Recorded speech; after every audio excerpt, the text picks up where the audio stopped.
Hi, I'm Brother Jaron Green, a proud brother of the Epsilon Gamma Lambda chapter of Alpha Phi Alpha Fraternity Incorporated. We are the Boston Alphas. During the civil rights movement of the 1950s and 60s, voting rights activists were subjected to extreme forms of mistreatment and violence. Imagine being severely beaten and bloodied, running for your life, all for the right to vote. The truth is, no imagination is necessary because new voter suppression laws have proliferated across our country. African Americans of our past endured the nightsticks, the tear gas, the whippings, the hoses. But the new reprisal is as close to us as January 6, 2021. From then until now, voter registration, education, and engagement has been a dominant focus of Alpha Phi Alpha Fraternity Incorporated. Political awareness and education around the entire political process is our mission. Today, that education is delivered through candidate forums and conversations like the one we will engage in today with Mayor Kim Janey of Boston, Massachusetts. We are pleased to engage with those who seek to lead the city of Boston into its future, those who seek to become the next mayor of this great city. Before ever running for office, Kim Janey fought for Boston's treasures, her children, our children, working in her community to make change. She began her advocacy career organizing for early education and childcare. She led efforts to advocate for systemic policy reforms that would ensure equity and excellence in education for students in Boston's public schools. So Mayor Janey, we are so happy to sit with you this morning. In 2017, you were elected to the Boston City Council in a historic election, becoming the first woman to represent District 7. In 2020, you made history again. You became president of the most diverse city council in Boston's history. Now you sit as the first African American and woman mayor of the city of Boston. Here's my first question for you. How does it feel to be a history maker? You know, I am just so honored and humbled to lead my city, the city that I love, the city that I grew up in. It is an honor. And I view service as the rent that we pay to live on earth. And so it is just a great honor, and I'm deeply humbled. So Mayor Janey, Boston remains one of the most expensive cities in the United States to live in. And too many of our neighborhoods are segregated by race and by income. It's harder and harder for working families to call Boston their home. So my question for you is, what is your commitment to making Boston a livable city for families, all families? Thank you so much. That is a huge issue in our city. This was a big issue long before COVID-19 made things worse. And for me, it is deeply personal. So I grew up here in the city, born and raised. I have 6 generations in Roxbury, very deep roots in the South End. On my father's side, he grew up in Orchard Park Projects. For me, as a child, I experienced housing insecurity. My parents divorced early, with my mom often living in subsidized housing. I was a young single mom. You know, my very first apartment I was able to get using a Section 8 voucher. And my home that I purchased, I was able to buy through a first-time home buyers program. On my mother's side, my family had a brownstone in the South End, lost that when the South End began to gentrify in the 1980s. And so all of these issues have impacted me and my family in a deep personal way. It is why I ran for office in the first place, because too many people in my neighborhood, in my community, were being left out of the opportunity and pushed out of our community. And so I wanted to bring strong advocacy to government to make sure that we were doing something about it. I have a very strong track record serving on the Boston City Council, leading on issues of housing, including the gentrification hearing that I held in the district with more than 350 people attending. I've led as mayor. My very first week, making sure that we were doing something around rental relief because so many families were impacted by COVID, even with an eviction moratorium. Right. And so I invested $50 million in a rental relief program. More recently invested, tripled the investment in down payment assistance, taking down payments from $10,000 to $40,000. And that is huge because what I know we need to do here in the city is much more of home ownership. That is how we stabilize our neighborhoods, and that is how we break the cycle of poverty and build generational wealth for too many who have been left out. And we know the history of redlining and all the ways that families were left out. Buying a home, is the American dream, and we've got to make sure that that is something that Boston residents can do and that we're able to keep people in our city who want to call Boston home. Thank you so much for that answer. Thank you for your hard work. Boston is home to wonderful families, wonderful people, and we want to be able to attract more of these same types of folks here. Thank you for your commitment. Thank you. Thank you so much. Our fraternal brother of Alpha, the Reverend Dr. Martin Luther King Jr., wrote once that injustice anywhere is a threat to justice everywhere. Communities of color do not want to bear the brunt of harsh penalties any longer. We're tired. Nor do we desire to live in an unsafe community. We want to be safe in our homes and on our streets. And that's part of making Boston that livable city that we just talked about. My question for you is, how can you as mayor address and ensure the public safety of Boston's most vulnerable people? That is a great question. As we know, all across our country, people are demanding accountability, demanding transparency, and that is how I've led here in the city of Boston, making sure that we were doing everything to promote safety, healing, and justice in every single neighborhood. And so even while in Boston, Part 1 crime is down, we've seen, as we compare 2021 to last year, 2020, homicides are down, fatal shootings are down, non-fatal shootings are down. We've seen increases in firearm recovery. All of those are good things.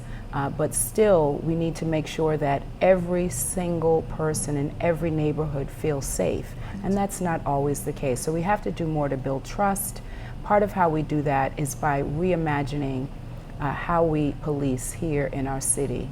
And so just 2 weeks ago, I launched a mental health pilot that puts forth different ways to respond to crises. We know that when someone is having a mental health episode, that the best response isn't always someone to come in a uniform that could escalate the situation. What they really need is a public health expert who is equipped to deal with this situation. We've put forth a pilot where we're looking at a co-response model, an alternative response model, and we're also looking to create a community response model. I've also made significant investments in our budget, creating the Office of Police Accountability and Transparency, staffing that, making sure that we are fulfilling our commitment with the Civilian Review Board. And so we are taking huge steps. Just in 4 or 5 months of being mayor, I've already done much more than a number of my predecessors have done when it comes to transparency, when it comes to accountability, when it comes to releasing internal affair files, when it comes to holding officers accountable for their actions, whether it be sexual assault or domestic violence. And we have much more work to do. But we've got to do that working with our police department. We have to do that working with the residents in neighborhoods all across Boston. That's the work that I've been leading, that I will continue to lead as mayor. The COVID crisis has revealed and exacerbated what Black folk have known for a long time.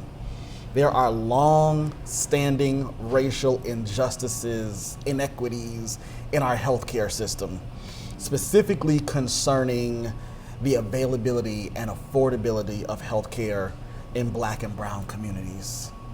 The lives and the livelihood of Bostonians rely on solid leadership and sound decision making. So my question for you is, how do you address those who don't even believe that inequities exist? And how do you build a more safe and equitable Boston?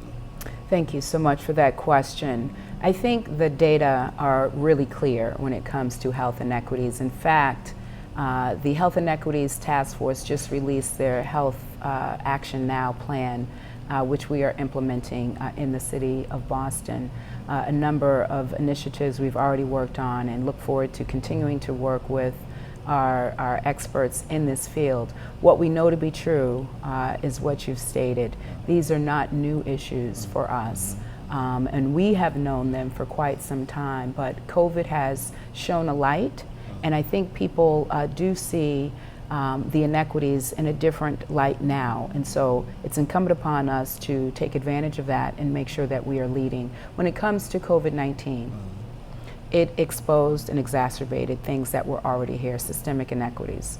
For me, what was very important when I was sworn in as mayor back in March was to lead our city through this crisis, making sure that we were making the necessary investments. In my very first week, I invested $1.5 million in the creation of a vaccine equity grant, because we know COVID-19 disproportionately impacted Black and Latino residents in our city in terms of infections as well as deaths. We've been able to close some of those gaps, but the vaccine continues to be the best defense, the best way to protect ourselves, our loved ones, and our community. So when I reopened the city in May, I invested another $1.5 million, bringing that total to $3 million.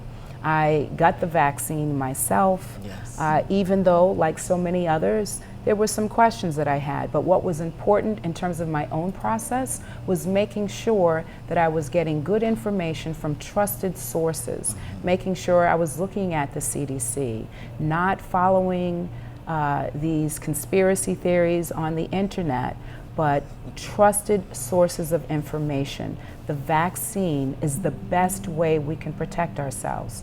When I got the shot, I did it in a very public way, sharing with folks. I've knocked on doors. I've made sure we were lifting up a number of our clinics, from the mass clinics that we all had and know of at Reggie Lewis and the Heinz Convention Center, but we also had priority clinics for our teachers. We have the community clinics, and one of my favorite has been the mobile vaccination clinics, and that is how we meet people where they are.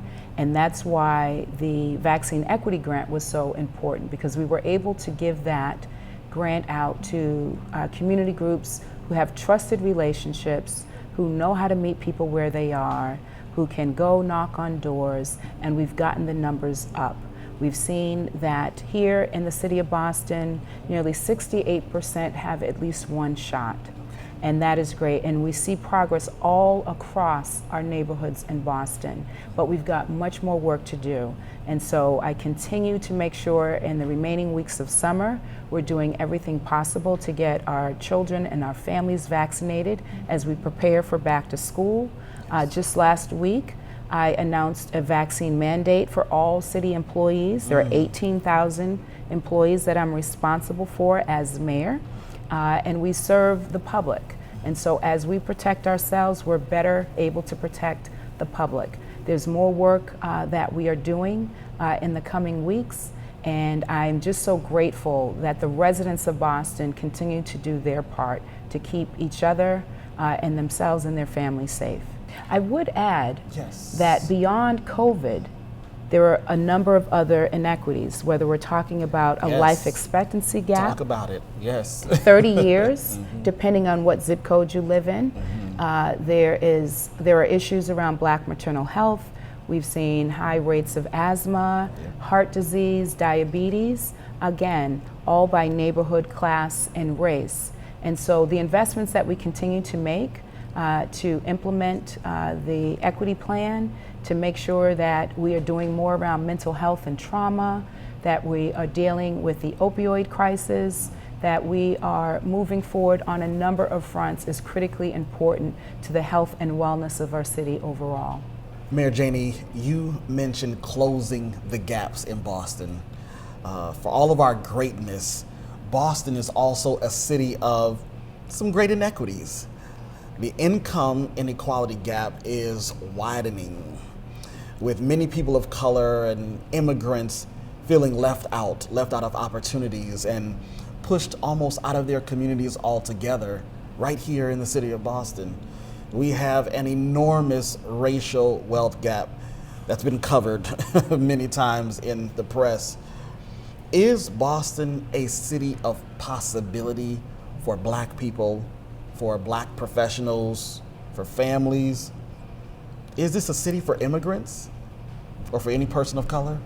It is indeed. And the fact that I am sitting here with you as the first Black mayor and the first woman mayor after 400 years of almost 400 years of being a city, and certainly almost 200 years of having a mayor, I think is a testament to how far we've come. You know, I grew up here in the city. I saw all the ways that my neighbors were left out of opportunity. But I also saw all the ways that we came together to organize, to support each other, to run for office. Even the historic race of Mel King when he ran for mayor. An alpha brother. Oh, there you go. Hey. There you go. And now 40 years later, I sit here as the first. You know, Boston is a great city. It is my home city. We are a city of first. We're a championship city. We've got the best universities, the best hospitals, but we've got to make sure that Boston works for everyone. And that is why I've dedicated my entire career to advocacy, lifting up those who have been left behind. Long before I became mayor, long before I ran for public office, this has been my life's work. And so I want anyone who is watching to see Boston as a place of possibilities, where you can live out the American dream, where you can work in a good job with good wages or start your own business. That is how we close the racial wealth gap, through ownership, making sure we're doing much more to support entrepreneurs, making sure we're doing much more to invest in home ownership opportunities.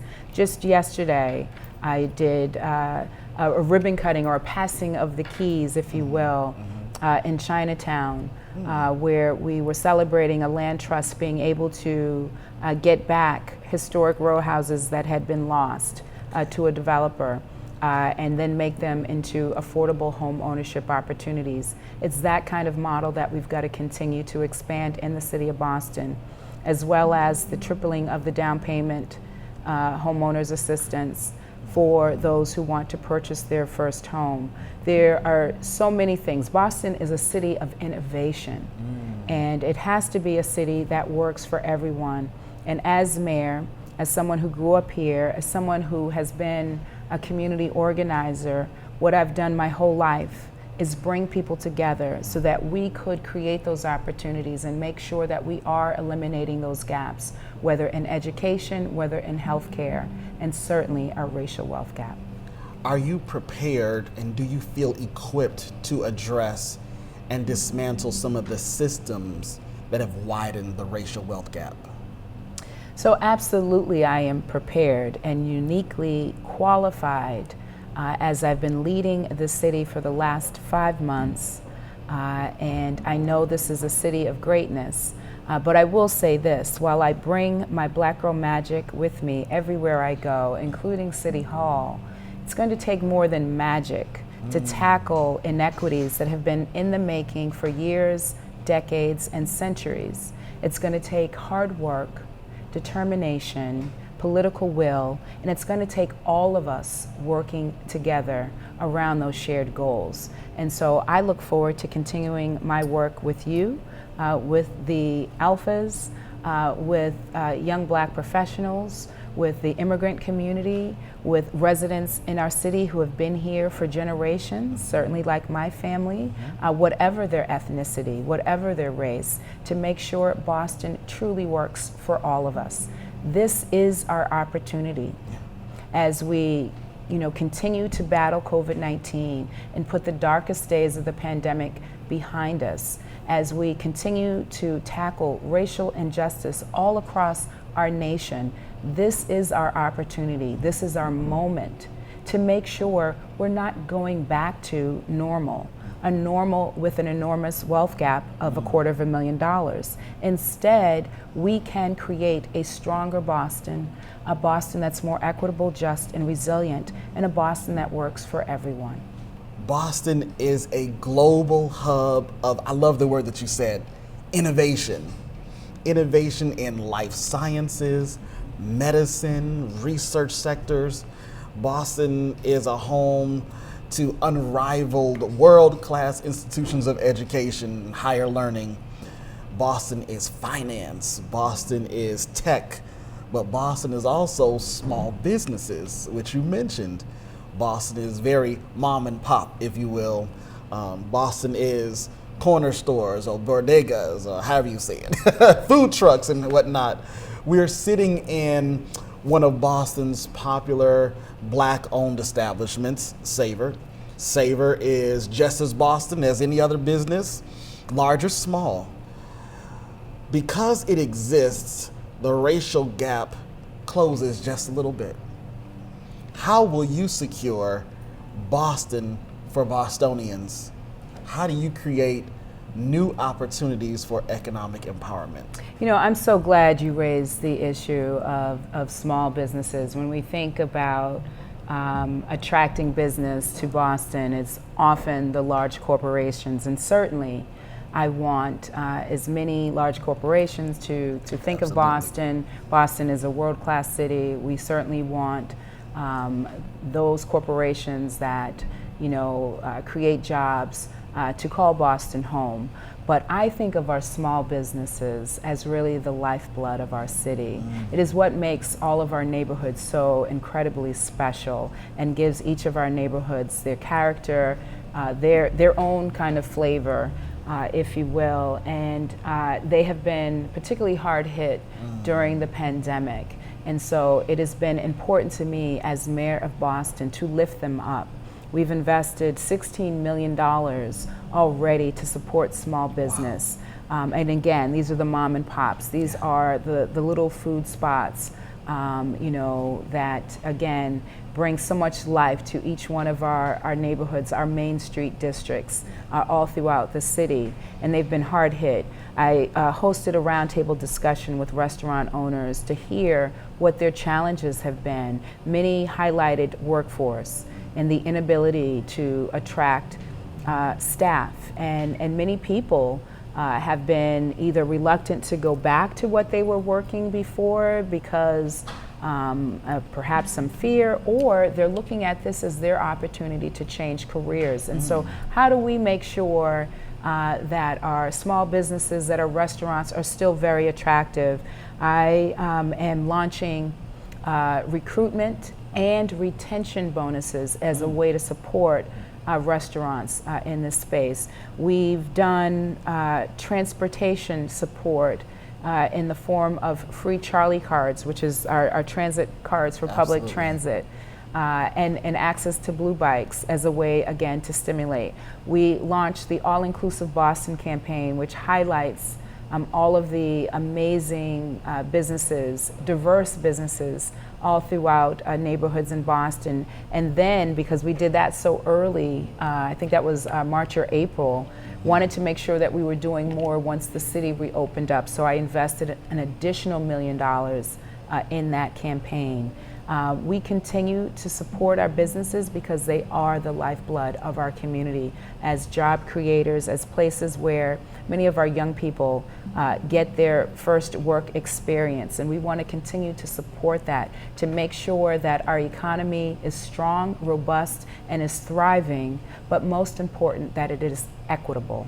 That is the focus that I have as mayor, making sure that our economic recovery is in fact equitable. There is a theme that has emerged in this conversation. It's all about equity. Your early career in advocacy centered on improving the education experience, early education, childcare. It's about equity. As a Black father, I am concerned for the sake of my children's education. As an educator, I'm concerned about Black families, families of color who deserve education equity, an equitable quality education across all of Boston's schools, not just the selective examic schools. So if education is the key to lifting a family out of despair, out of dire circumstances, and perhaps changing the trajectory of a family or a person's life, how does the mayor help Boston's families achieve? So I'm born into a family of educators. My parents were educators, cousins, aunts, uncles, you name it. My sister still teaches in Boston Public Schools, 20 years this year. And so I am proud of that legacy and that I continue that good work first in the nonprofit space. So I've got 30 years of experience in the nonprofit world, including nonprofit management. Everything from organizing around early childhood education, because that foundation is so critically important as a strategy for eliminating the opportunity gap, but also as a way to help working parents know that their children are safe and then they can go to work. From pre-K to 12, spent the last not the last 20 years, but almost 20 years in that space, working with families, working with parents, working with students, working with our educators around elimination of the opportunity gaps for our most vulnerable children, whether English language learners, students with disabilities, or students who are growing up in poverty. And there is so much more work to do. And oftentimes people talk about the rising tide lifts all boats. Well, I don't believe that. I believe that works if you're in a strong, sturdy yacht. Wow. But if you are in a life raft or have no boat, then that rising tide can take you under. And so it is important that we're doing the work to build the infrastructure that our young people need, that we're supporting our educators so that they can in turn support our students, that we're investing in our buildings, especially now. This school year that is about to begin in a couple of weeks is the third school year that is impacted by COVID-19. We've had 2 school years of remote learning. And so our young people, as hard as they worked with remote learning, we know that that was not an equal experience for everyone. If you did not have good internet connection, if you did not have a quiet household or a dedicated place to do your schoolwork, we know that that could have just exacerbated existing gaps. And so we've got to do everything that we can as we welcome back students into our schools this fall to make sure that they are safe, that we've got good COVID protocols in place. A number of our children are not even eligible for the vaccine. Correct. Students 11 and younger can't even get vaccinated yet. And so we know we will see some cases, and we've got to be able to move quickly to isolate them and to make sure that they can keep up with their schoolwork. The good news is when children are infected by COVID, it isn't as severe. And so for our older students, we want to make sure that they do have the opportunity to get the life-saving vaccine and that others in their household have it as well. But beyond the public safe and making sure that there are air purifiers, the instruction is also important, making sure that they have what they need to be successful, that we are closing the opportunity gaps by providing more opportunity for literacy and early literacy, 8th grade algebra, STEM, the arts. We've got to make sure we're making those investments. In this last budget, dedicated more than $30 million in a commitment, and next year's budget will have the same. And then we also have the federal resources coming to support that we can invest and make sure that our young people get the world-class education that they deserve. So how can you support faculty and staff and administrators in their advocacy for our children's education? I think of a table with four legs. The importance of hearing the voices of our administrators, of our educators, of our parents, as well as our students. That's the work that I led before running for public office, and that is the commitment that I continue to have, wanting to incorporate everyone's voice in how we work together to create opportunities, from everything from teacher diversity, expanding dual language and opportunities to learn multiple languages for all kids, not just English language learners, making sure that we're doing more to support students in special education, and that our focus has academic rigor for all of our schools, including our traditional high schools, not just our selective schools, whether that is Boston Arts Academy or one of the 3 exam schools. We also have to invest in our Voc Tech school. There is a tremendous opportunity to do more in terms of partnerships and making sure that we're supporting our young people on career paths so that they have success, not just as students in BPS, but beyond. Mayor Janey, I have to tell you, the brothers of the Epsilon Gamma Lambda chapter of Alpha Phi Alpha, we thank you so much for your thoughtful answers and for your transparency today. As you stated during our time today, there's so much work to do in and even around Boston. My final question for you today is, are you the right person for Boston? Absolutely, absolutely. I love my city, born and raised in this city, and in many ways I embody all that is great about Boston. As someone who grew up here, has 6 generations, actually more. When I became mayor, there was an ancestry report that was done that found that my family has very deep roots. I thought it was 6 generations, but it's longer. My family was involved in the African Abolition Society back in the 1800s. I learned that as mayor, and I think the fact that I am the first Black mayor, the first woman mayor of our city, is something that has been well received by Boston residents. Leading our city through unprecedented challenges over the last 5 months, one of the things that became crystal clear is Boston's resilience, that this is a city that is tough, that rises to the occasion, that doesn't shy away from the difficult challenges or the hard conversations, that we are willing to do the work. That is what I've done as mayor over the last 4.5, 5 months.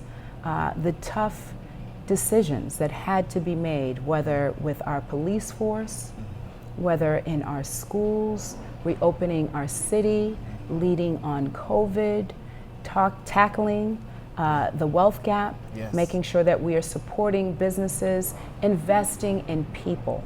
Because at the end of the day, that is what makes Boston so special, our people. And as mayor, I'm investing in our people, making sure that wherever you live, whatever neighborhood, that you have every opportunity to live out the American dream. Boston is truly a great city, but we've got to take advantage of this moment, this historic moment in Boston's history, to put the darkest days behind us, to make sure that we are creating shared prosperity and opportunity for everyone in our city, particularly our young folks who are growing up here. This is their shot at a new Boston, a new day in our city, where we are not going to be dragged and pulled down for our past mistakes, that we are going to lift everyone up and ensure that Boston truly works for all of us. I know we can't go back to normal. We can go better. We can make sure that we are creating a stronger Boston, a Boston that is more equitable, just, and resilient. And we do that by working with each other, by coming together as a city the way we always have, to make sure we're doing the work, to lift everyone up. And I'm completely confident that we can get here. As someone who was born and raised here, I know my city, I love my city, and we're ready. I love what you said. We're not going back, we're going better. Yes. I need a t-shirt that says that.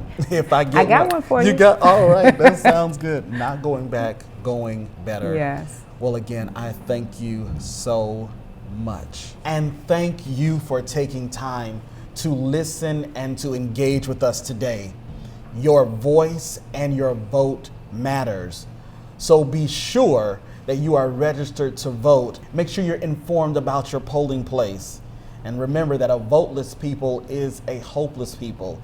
And if you stick with the Boston Alphas, we'll help you keep hope alive. Mayor Janey, tell us, how can we learn more about you, your platform, the issues of concern? How can we support you? I appreciate you, and thank you again for this amazing opportunity. I'm really grateful. I encourage anyone watching to please visit my website, mayorjaney.com. Again, that is mayorjaney.com. You can visit our campaign office at 405 Center Street. I got that t-shirt for you if you need. We have a merchandise store if people want to support in that way. Election day is September 14th. There will be early voting in the city of Boston, so we certainly encourage folks to vote by September 14th. But for more information, please feel free to reach out to my website or campaign office, and we can get you more information. Again, I really appreciate all that you and the Brotherhood is doing to make sure that the residents of our city are well informed and have all the information they need to make a great decision come September 14th. I'm so grateful. Thank you. Thank you again. And thank you so much for taking time to watch today. Here's what I need you to do. Subscribe to our YouTube channel, Boston Alphas. It's as simple as that. Don't miss one interview, don't miss one episode. The content that we're bringing to you, it's for you. Thank you so much.